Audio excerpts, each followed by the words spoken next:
Welcome everybody back to the CTM map building. My, it's been a while, but welcome back everybody. This is part 15, if I am not mistaken. And today is the long-awaited update for you guys, because you guys have been playing the map. I have seen you guys play that map. Oh yes, I have. I have watched you guys suffer it through pretty much everything that I could throw at you, and you thought it was over. And you thought I'd given up. That was it. That's the end of the map. You were wrong, my friends. Welcome to the beginning of the end. That's kind of literal and in context as well, because literally the end is part of the map. It's the end of the map, and it might be the end of your spirits in this game, because I might have just basically ruined them with what I'm about to show you. Yeah, this is not good. So, what you can kind of see here is a glimpse of Wool 13. This is, well, I'll kind of show you from the intersection instead of backwards through one of the open ravines that were still on it. But that is Wool 13. That is the first of the wool since the update that we are working on. Yes, that is a we, not just me. There are other people helping. Mainly, Mark is the one that has helped so far. So, you guys may have noticed the other day, I put up a video showing about how many blaze I could end up getting in this world. Well, they were crashing my game. And, yeah, okay, let me explain how that works, first of all. So, I'll kind of sit here, and I'll tell you what I was doing. So, look at these options, right? Mob spawning is off, but clearly, you just saw a blaze had spawned. And I noticed that through all of this, on here, all the mob spawns in the map, complete all the map, look, everything in there, even the little spoilers at the top there, and plus the jaggedy bits over here, the mob spawners are not affected by the mob spawning mechanic in the menus. So here it is here. Mob griefing clearly is, because yeah. So what did we last show you guys? I think the last time I showed you anything would have been in there, in the tower, but no spawners. So you guys have never seen this one on camera before. This is Wool 12. I'm going to show you Wool 12, and I'm going to show you what has been done on Wool 13. Because I don't think I've shown you guys, because you're going to be very prepared to take a deep breath here, because you're going to need it.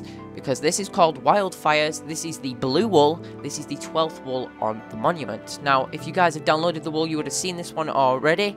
So, clearly it starts, you know it's bad when it starts up with a bow upgrades chest. Now, I'm not saving this copy of the world, and I'm just going to keep splashing myself with night vision for you guys. So, you know it's going to be very bad if this is what's in the chest for you guys. Power 3 punch to infinity, and a power 4 punch to infinity, 2 arrows each. You know it's going to be bad, there's going to be a lot of monsters once you go in. So, this one, I want to show you the nice effect that I've done for this one, because you shouldn't need night vision on. It is dark, but then boom, it comes in like this. Immediately, you'll see a creeper spawner to the left, and there's lava underneath the staircase to basically warn you. And here is the scale. Yeah, it's pretty menacing, if you don't mind me saying. Now, as you come in here, these spawners are going to be on very rapid fire spawning. They're much faster than they used to be. I wonder if I could put myself in adventure mode. That might be better. But, yeah, you get my point. These spawners spawn very quickly. Imagine you've got one of these bows out here. So let me just grab one, in fact. Let's grab the power 4 one. And let's take an arrow. So if you were running through this map here, you'd be like this with the spawner. Just kind of shoving them out the way. And then they'd be still spawning on you. And then you're trying to make your way through. Look at how quickly this thing is spawning. Very quickly. And you'd have to have... If you're working in teams, it'd be much easier. Because you'd have one person stand above it where you couldn't get hit from it. And then they'd kind of walk around it. So then that comes past here. And then you're coming through here. Trying to do a bit more of a detailed analysis. There is 2 zombie spawners to the right hand side here, just to aid the spawning, because zombies, who cares about zombie spawns now? Nobody, because they're too weak. Now I'm actually going to just look at these for a second, because you'll notice since the update, title update 19 was fantastic to me, because it has allowed me to do this, to get these guys, zombies with leather armor, shovels, tools, swords, and I just punched one of them, but also it allows me to put spawners in an area with a dispenser trap. The dispenser will then spit out armor to the zombies to make them even stronger. So that's how strong they are there. That's them over there. Followed by another creeper and another zombie spawner. Wanting to really take out the long range aspect to this one, because I wanted you to go straight down the middle for the gates at the bottom. So then there's more creepers, more zombies. Baby zombies do occasionally spawn out of these things, but mainly that happens if I stay too close for too long. Then we've got the more creepers, and we've got some more blaze. I love my creepers, I've noticed, and there is a sneaky little chest way over here, which is called Armor High, which has this in. You're going to need it, because this map suddenly just gets a lot worse. A zombie spawner which drops them on your head, because then you can't climb up. You've got to pillar up to get through this thing. And then it takes you round here, through a little bit of a staircase, into the next area. This area is pretty much backed onto the previous one. This is where suddenly your skills in this game will be tested severely. Now, I'm struggling to get through this area myself without just doing the good old tactic of run as fast as you can, as far away from the spawners as you can. So as you come in immediately, you'll notice a zombie spawner and another creeper spawner. You'd think, meh, who cares about that? But you see these nether brick towers? Notice all the rest of them are nether rack. Now, because if you go up to near one of these nether brick towers, this happens. That's because we've got inside the tower, if I can get inside of it, this little nasty little thing, which is a blaze, creeper, and a blaze. That's all in the tower. So, fire resistance potions you've saved, and that's only for a food chest. Now, if you can't read that sign from far away, and you want to get the sign, then it's totally not worth doing it. So clearly it's golden apples and cake. It's really not worth going for. This is a spider spawner over here. Nothing much to worry about. This area here, if you decide to run the long route, has a skeleton spawner, a zombie spawner, and I think that's a zombie spawner as well there. Yeah, zombie spawner. Okay, so then there's another tower here. Now these originally, I think this one still has the gas spawner in it. I'm not too sure. Yes, you can see it spinning right there. This one has 4 spawners in. It's got a creeper, a gas, and 2 blaze, I think. So it's got gas, creeper. There's another one there. I've got blaze, gas. The bottom one is blaze as well. Yeah, if you go anywhere near these towers, you're going to really struggle. And we'll get to that guy in a second, because that is a gas spawner just sneakily hidden back there. And there's a creeper spot. That's creepers, isn't it? I think it's creepers. No, it's skeletons. Okay. So, then you come over here. There's a blocks chest. You're going to need it because you'll be wanting to hide from all the monsters that you've come in this room. Look at how big this thing is. Just look at how menacing that room looks. So, then you come down here. There's a little bit of a safe area for you to come down. You know, it's like a mini temple. It's like smaller than the rest of them, but it looks so much nicer. So, this is my version of a desert temple. And these get worse. Notice how it's only 4 tall. Yeah, nobody cares. So it's like, but you disable the trap. You're smart. You disable the trap like this, and you go, ha ha ha, there is nothing you can stop now. And you clear out the TNT. Some TNT is good to use, but you'll notice, hang on a second, there's a block here. I'm just going to put this on, because watch what happens when I do this. They accidentally, maybe on purpose, set off TNT traps. All of them have them behind them. So you break this, they break, and it activates traps. Very nasty little traps that we've got here. And if you didn't deactivate the floor or take the TNT out before you activate the chest, you could have a hard time getting your stuff back. Especially if you didn't save any armor extra. So we'll keep moving, otherwise this video is going to be like 20 minutes long, and that's no good for an update. So we've got gas spawner, skeleton spawn we've just recovered, and the final tower. This has cave spiders in it. It has something that can set you on fire, something that can poison you, and something that can hit you like a bomb. And I think there's two cave spider spawners in this one, if I'm not mistaken. There's a gas spawner.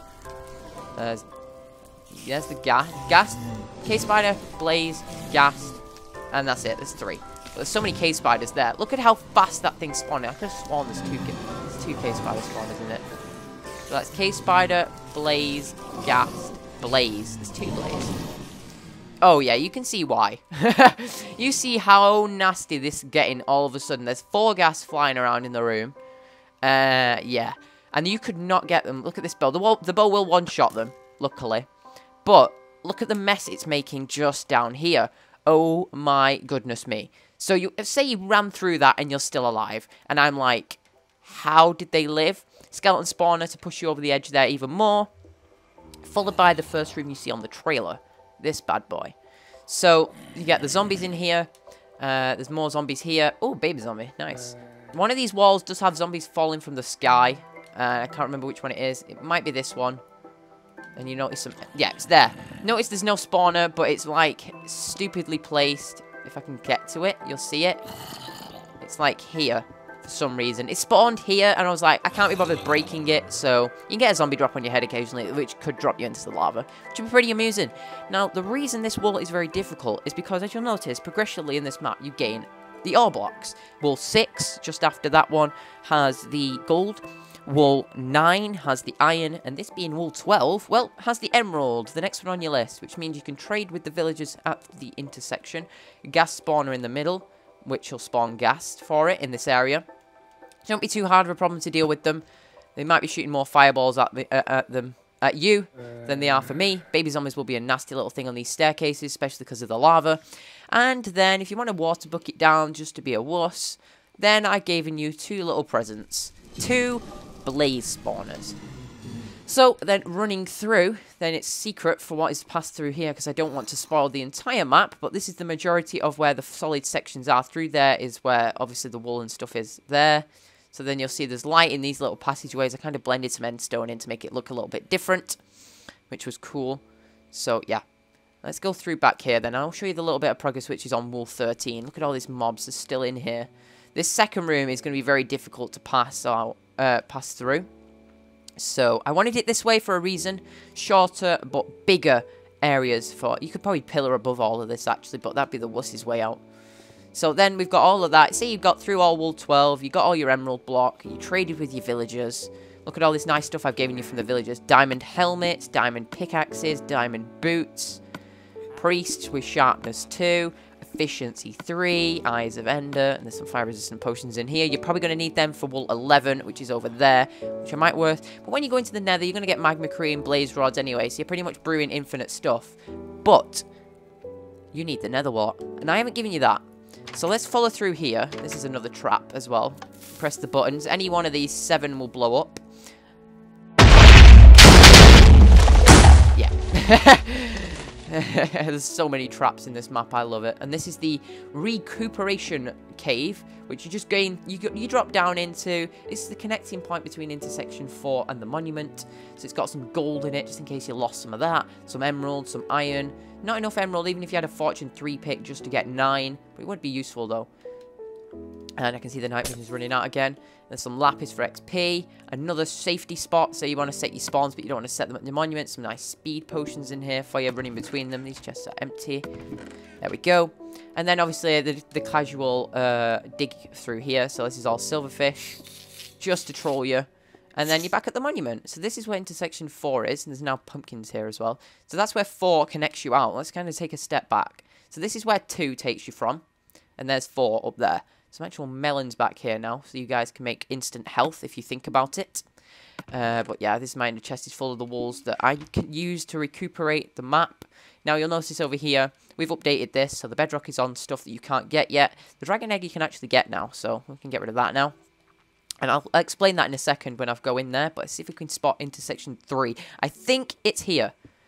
It's so close. Yeah, there it is. There it is. Intersection 3, everybody. This is the little connection pathway. It's actually got its own thing on the intersection itself. It's called Shortcut Tower. Now, I think I've already shown you Shortcut Tower, but just in case you guys have forgotten, and I'm an idiot and forget things too, I'll take you a quick bit into Shortcut Tower. And if you guys haven't seen, me and Evian have covered this area before, so yeah. Shortcut Tower, everybody. Takes you straight to intersection 3. These are the shortcuts that you take to get to the monument, because I don't want you running through wall 7, and all the rest of them. So there's 3 if you're looking for it, and there's 4. And 5's probably going to end up over here somewhere, because that's a long way to travel to 5. So, yeah. Excuse my redstone traps here. I was actually building... This is a mini-game I'm designing. It's a trap. So, we can actually take on the puzzle. This is a very nasty little puzzle. So, the objective of this is to use what is in the chest. And notice how the door shuts when you take the stuff out of the chest. To escape the room. Now, if you feel like you're losing the game, you can kind of just press this, and you kind of just drops you down, and very cool. Ashuma showed me this, but yeah, the objective is to place the redstone somewhere in the room to activate it. Now, mine is actually over here, so if I place the piece of redstone just here, watch the light. There, we did it. Don't ask how that works, it just does, because I'm not explaining my traps. Now, we're doing the interesting one, the one that is being built concurrently. So, it's not all fully built at the moment, but it is the shortest wool of the map. Brown wool is the give me wool, where you basically go in and you get it given to you. So, this is what it's going to look like when it's finished with all the moss stone in it. But at the moment, this is what it looks like. So, let's drink the milk bucket so you can get the ambient lighting from over there. So, you get the nice fog. I nearly called it bedrock fog, but it's not technically bedrock fog, is it? It is just fog. So you'd run through here. Now, there's no bedrock on this yet, so there'll be no mobs in here. So let's just shut that back on again. So there's the ravine is through there, but there is also a dungeon on the back of it. So there's also a player trap through there, but you'll be worth it because there's nice drops and ore in there. And then it keeps going through it. There is a nice dungeon. This is a... what do you call it? A callback. That's the name of it. A callback to the original concept designs built in Pocket Edition in the White Wall. This would have been the White Wall entirely. So you'd run through here. You'd run here. First room with gravel. Second room, gravel.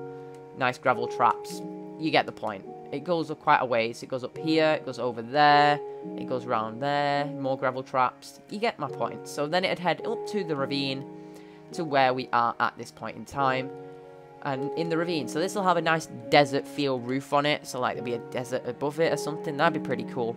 But then there's a nice spawner here. This would be like a normal survival spawner, because we wanted to build stuff in the world that represents stuff that is in real survival worlds. So like you'd get your strongholds, you get the mine shafts, which you can see just over there. There's the second one in the map. You get spawners, which you can convert into farms, which I'm going to allow you to convert this one, which is going to mean I'm going to fill it in a little bit thicker around the back of it, so you can dig it out a bit, make yourself like an XP grinder. And so you got like the usual gunpowders, redstone. I gave you some horse armor, because I want to see at least one person tell me or show me that they have ridden a horse through the final 4 wall. Now that would be cool. All the way back from intersection 4's connection point to the end of the map. It's punch 2 this, so it's kind of useless for your bows. I didn't want to give you anything good. And then the other chest has got a golden apple and a name tag, so your horse doesn't despawn, which is pretty cool. So yeah, golden apple would be pretty cool. If I watched somebody playing this in UHC mode, that would be absolutely amazing. And then obviously that's where the cave connects through. And then this is the mine shaft. It's very confusing. It's very small at this point still. It's still not been developed a lot yet. So it kind of comes up here, it goes across, and then it goes up again. And then you can tell it's not finished because of just the way that it looks. So we drop down here. Gotta remember where to go now. It's across. No. Straight through the other side. There it is. And then takes you back out again. So it's a pretty small little area here, and that's a dead end because it kind of hits where the cave is above it. Maybe I'll connect it into here, maybe I won't. It's pretty close. I'll probably just leave it. So if you want a sneak peek at the tunnels that are going to be added, here's what they look like. There's going to be some shortcuts and more dungeon connection points over here, and this will take you into the final room. Concept design for this is still being developed, and just in the sneaky little background is the final area of the map. That's the Black Walls end portal, which we built just so we can build in the end. Yeah, this area is going to be much bigger, and it'll go quite deep down. It's just first general ideas are being built for it. We want to get... This is actually a second ravine coming across. It's going to be 2 ravines cutting through each other, which is pretty sweet.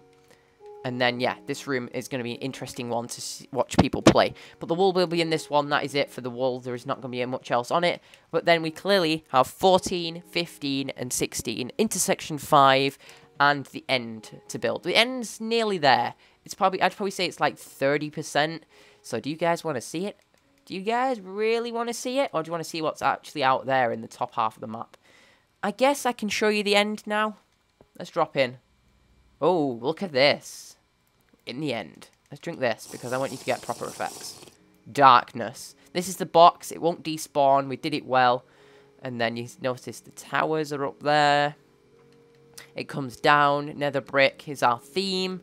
So it comes across the tower. A nasty tower here. This will go down further, which will take you out onto this bridge, which the dragon did destroy because it swept through and cleaned it up, which will carry on up there, which will eventually take you into the final dungeon where the Black Wall will be held. The Black Wall is going to be in the end, so you won't be able to get it from just this. But notice how we have all the regen towers.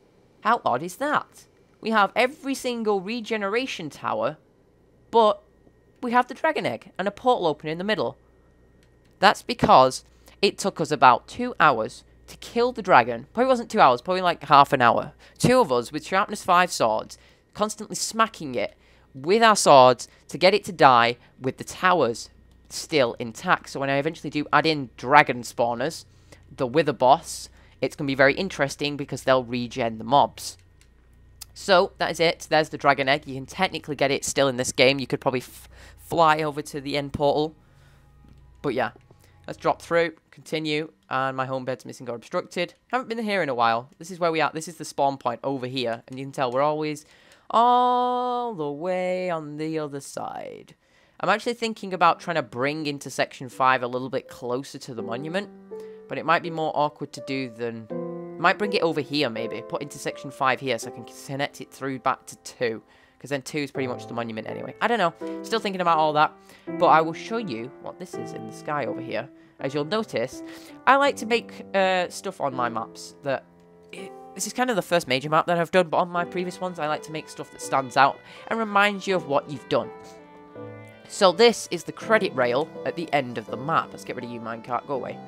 So this is a little bit of an area that shows you where each area has been, what you've done, and what you've accomplished. See, if you can remember every area that we've built here. So this is clearly the opening room in Whitewall with the lava, and you climb around the sides and stuff, then sweeping through here. This is where you come down the stairs, and there's like dungeons through off that way. This one is genuinely just like the room before the cobwebs being everywhere. This is like where the cave spiders are, up there. And then this one, see if you can spot this one. This is the first room with the furnaces in. Yeah. But that is everything that is done, as there's clearly this entire rail line to go yet. Still following through. All the way. Still going. And stops. Yeah. So we've still got this thing, but I don't know what to do with it. I don't know if to use it or get rid of it. Somebody built that, but... it's getting some loading errors over there. This really odd roof. I never fixed it. But look, you can see the complicated mechanism for getting into the link between 1 and 2. That doesn't exist anymore. This area here. Now, if I break through, you'll notice it's just there's an area in here that's bedrock, basically, guys. So it stops you getting through the wall. So this doesn't actually connect together. Just that side does. But yeah, I do hope you've enjoyed this update on the CTM map building. It's been a while since the last episode, that's why I had so much to show you. Normally these videos would be a little bit shorter of me showing you what has been built. Maybe we'll have to change that tunnel. I don't know. I've been trying to change tunnels as well. That is a good point. Before we end off the episode, is I changed the long tunnel on the creeper wall into a little silverfish-infested cave. I'm getting so much better at building caves like this. So every block in here is silverfish, so be careful. By me saying be careful, that doesn't really prove anything. And this here is a player box. I'll let you discover them for yourselves, because they are my thank yous to the builders of the map. That is Gold's. I don't actually have Mark's, Positives, or mine built yet. Recon's kind of not in communication with me at the moment, so he won't get one built unless he kind of talks to me. But he's already got little memorials in anyway. He's got one in Wall 7. It's over here. It's underneath here. He's got a nice pink sheep down there, which we spawned in, which good times, good times. But that's it, everybody. I do hope you've enjoyed. I've rambled on long enough, wasting most of your guys' time. I hope you enjoyed, and I will see you all again in the next episode. That might be a while. I don't know. Depends on how quick I build the map. Bye-bye.